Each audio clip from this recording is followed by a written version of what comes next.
എനിക്ക് പോവേണ്ടതുള്ളതുകൊണ്ടാണ് ഞാൻ ചൂടോടെ ഇത് കട്ട് ചെയ്യുന്നത്. നല്ല തണുത്ത ശേഷം മാത്രമേ നിങ്ങൾ കട്ട് ചെയ്യാവൂ കേട്ടോ.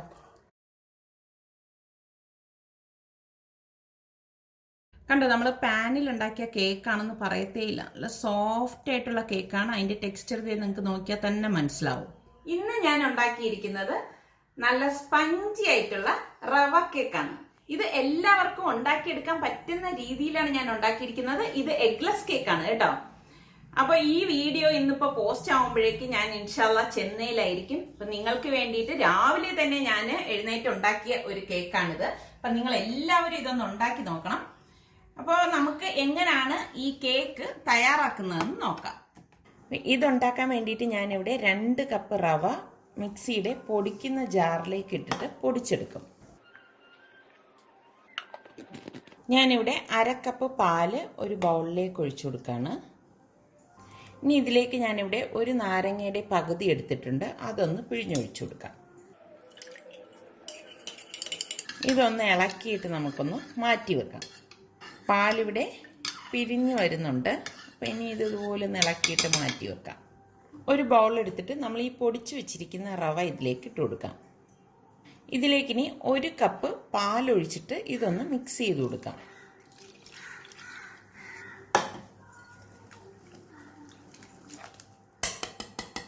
ഞാനിത് നന്നായിട്ട് മിക്സ് ചെയ്തെടുത്തിട്ടുണ്ട്. ഇനി ഇത് അരമണിക്കൂർ മാറ്റി വെക്കാം. നമ്മൾ റവ പൊടിച്ചെടുത്ത അതേ മിക്സിയുടെ ജാറിലേക്ക് തന്നെ ഞാനിവിടെ 1 കപ്പ് പഞ്ചസാര എടുത്തിട്ടുണ്ട്. അതും കൂടി ഇട്ടിട്ട് പൊടിച്ചെടുക്കാം. ഒരു പാത്രം എടുത്തിട്ട് അതിലേക്ക് ഒരു അരിപ്പ് വെച്ചിട്ട് ഞാനിവിടെ 1/2 കപ്പ് മൈദാ മാവ് ഇട്ട് കൊടുക്കുകയാണ്. 1/2 കപ്പിൽ കൂടണ്ട കേട്ടോ.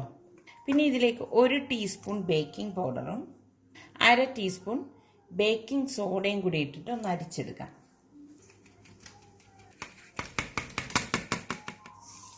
അരിച്ച ശേഷം ഇതുപോലെ ഒരു സ്പാച്ചിലിയോ സ്പൂണോ കൊണ്ട് ഒന്ന് മിക്സ് ചെയ്തേക്കണം. ഇതിവിടെ അരമണിക്കൂറായിട്ടുണ്ട്. ഇനി ഇതിൻ്റെ അടപ്പ് മാറ്റിയിട്ട് ഒന്നും കൂടി ഇതൊന്ന് ഇളക്കി കൊടുക്കണം. ഇതൊന്നും മുറുകി വന്നിട്ടുണ്ട്. ഇനി നമുക്കിതിലേക്ക് ഈ പൊടിച്ചു വെച്ചിരിക്കുന്ന പഞ്ചസാര ഇട്ട് കൊടുക്കാം. ഇതോടൊപ്പം തന്നെ നമ്മൾ നാരങ്ങ ഒഴിച്ചു വെച്ച പാലിപ്പോൾ പിരിഞ്ഞിട്ടുണ്ട്. അതും കൂടി ഇതിലേക്ക് ഒഴിച്ചു കൊടുക്കാം. പിന്നെ നമുക്ക് 1/2 കപ്പ് ഓയിൽ ഒഴിച്ചു കൊടുക്കണം. വെളിച്ചെണ്ണ എടുക്കരുത് കേട്ടോ. 1 നുള്ളു ഉപ്പിട്ട് കൊടുക്കാം. ഇനി ഇത് നന്നായിട്ടൊന്ന് ഇളക്കി മിക്സ് ചെയ്തെടുക്കണം. ഇതുപോലെ ഒരു വിസ്കോ സ്പൂണോ എന്തെങ്കിലും കൊണ്ട് മിക്സ് ചെയ്താൽ മതി. ഇതിവിടെ നന്നായിട്ട് ഞാൻ മിക്സാക്കി എടുത്തിട്ടുണ്ട്. ഇനി നമുക്ക് ഈ അരിച്ചു വെച്ചിരിക്കുന്ന മാവിൻ്റെ കൂട്ട് ഇതിലേക്ക് ഇട്ടിട്ട് ഇതൊന്ന് മിക്സ് ചെയ്തെടുക്കണം. കട്ട ഇല്ലാതെ വേണം മിക്സ് ചെയ്തെടുക്കാൻ കേട്ടോ. ഇത്രയേ ഉള്ളൂ. അപ്പം നമ്മളുടെ കേക്കിൻ്റെ മിക്സിങ് ഇവിടെ റെഡി ആയിട്ടുണ്ട്. നമ്മളിത് ഇതുപോലെ ഒരു പാനിലാണ് തയ്യാറാക്കാൻ പോകുന്നത്. അപ്പോൾ ആദ്യം തന്നെ ഈ പാനിലേക്ക് കുറച്ച് ഓയിൽ ഒഴിച്ചൊന്ന് ബ്രഷ് ചെയ്ത് കൊടുക്കാം. ഇതിൻ്റെ സൈഡിലൊക്കെ ഒന്ന് ഓയിൽ വരത്തക്ക രീതിയിൽ ഒന്ന് ബ്രഷ് ചെയ്ത് കൊടുക്കണം. ഇനി ഞാൻ ഇതിനകത്തേക്ക് ഇതുപോലെ ഒരു ബട്ടർ പേപ്പർ വെച്ച് കൊടുക്കണം. ഇനി നമുക്കിതിനുള്ളിലേക്ക് ഈ കേക്കിൻ്റെ മിക്സിങ് ഒഴിച്ചു കൊടുക്കാം.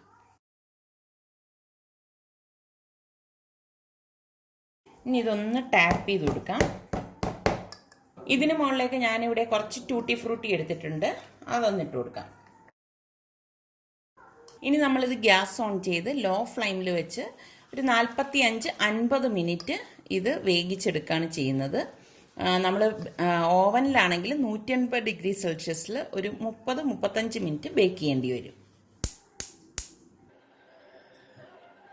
ഇത്രയും മതിയാകും ഫ്ലെയിം. ഞാനിവിടെ ഗ്യാസ് ലോ ഫ്ലെയിമിലാണ് വെച്ചിരിക്കുന്നത്. നമുക്ക് ഈ പാത്രം ഇതിലേക്ക് വെച്ച് കൊടുക്കാം. ഇനി ഇത് മൂടി വെച്ച് വേണം നമ്മളിത് വേവിച്ചെടുക്കേണ്ടത്. ഞാൻ ഇതിന് മുകളിൽ നല്ല വെയിറ്റുള്ള ഒരു കല്ല് വെച്ച് കൊടുക്കുകയാണ്. ഒട്ടും അപ്പോൾ എയർ പുറത്തേക്ക് പോകത്തില്ല. ആദ്യമേ തന്നെ നമ്മൾ ഇതുപോലെ ലോ ഫ്ലെയിമിൽ വെച്ചിട്ട് തന്നെയാണ് വേവിച്ചെടുക്കുന്നത്. ഇനി ഞാനൊരു 45-50 മിനിറ്റ് ആകുമ്പോൾ മാത്രമേ ഇത് കല്ല് മാറ്റിയിട്ട് ഓപ്പൺ ചെയ്ത് നോക്കത്തുള്ളൂ. ഇതിപ്പോൾ നമ്മൾ വെച്ചിട്ടൊരു 50 മിനിറ്റ് കഴിഞ്ഞിട്ടുണ്ട്. അപ്പോൾ ഞാനിത് മാറ്റിയിട്ട് നോക്കണം. വാവ്, കേക്ക് നല്ല അടിപൊളിയായിട്ട് വന്നിട്ടുണ്ട്. ദേ നിങ്ങൾക്ക് കാണാമല്ലോ. ശരിക്കും നല്ല സൂപ്പർ മണം വരികയാണ് കേട്ടോ. അപ്പം ഞാൻ ഗ്യാസ് ഓഫ് ചെയ്ത് കൊടുക്കുകയാണ്. ഇത് നമ്മൾ വെന്തോന്നറിയാൻ വേണ്ടിയിട്ട് ഒരു സ്ക്യൂവർ ഉണ്ട്, ഇതുപോലെ സെൻറ്ററിലൊന്ന് കുത്തി നോക്കുക. കണ്ടോ, സ്ക്യൂവർ നല്ല ക്ലിയർ ആയിട്ടാണ് വന്നിരിക്കുന്നത്. അപ്പം നിങ്ങളെല്ലാവരും ട്രൈ ചെയ്ത് നോക്കിയിട്ട് എങ്ങനെ ഉണ്ടായിരുന്നു എന്ന് പറയണേ.